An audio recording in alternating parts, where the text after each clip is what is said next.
Di Probolinggo, Jawa Timur, ada kisah tentang sosok Mbah Jiwo yang berjuluk Nenek Maut. Sosoknya hingga saat ini dicap sebagai salah satu pembunuh sadis di Indonesia. Pasalnya dirinya membunuh seorang bocah untuk dimasak.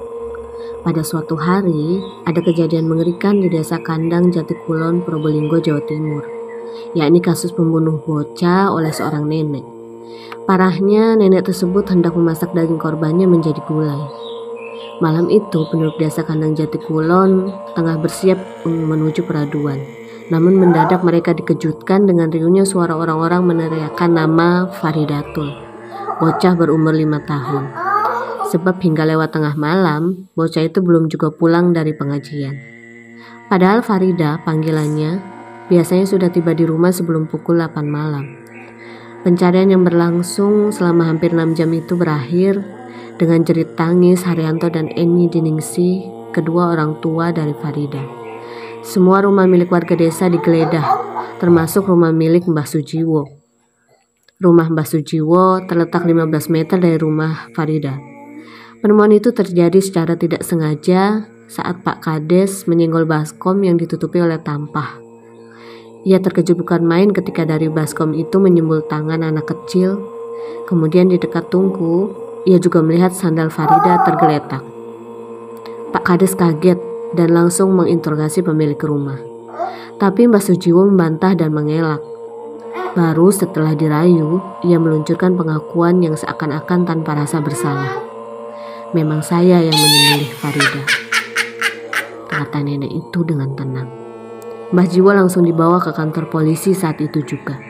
Sebelum melakukan aksi kejinya, sorenya ia mendapat perintah dari suara gaib di kepalanya untuk memakan daging anak kecil.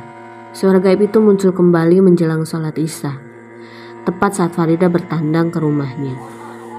Farida sebenarnya masih tergolong cucu dari Mbah Jiwo.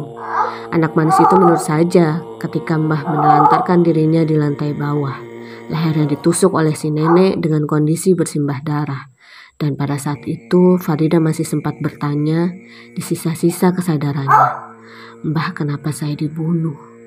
ujarnya lemah. Mendengar itu Simbah jadi tambah menggila. Dagingnya dipotong menjadi 79 bagian. Proses pemotongan daging itu baru selesai sekitar pukul 10 malam lalu.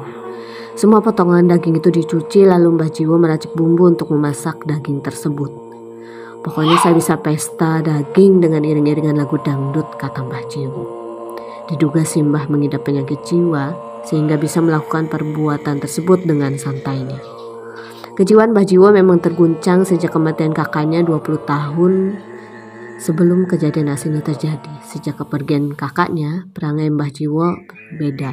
Ia sering menghadang kemudian memukuli ibu-ibu dan anak-anak perempuan yang lewat di depan rumahnya. Karena ulahnya yang sering mengganggu itu, ia pernah dimasukkan ke dalam bak mandi oleh penduduk. "Anakku boleh mati, tapi caranya jangan begitu," kata Haryanto, ayah Farida sambil menangis terisak-isak.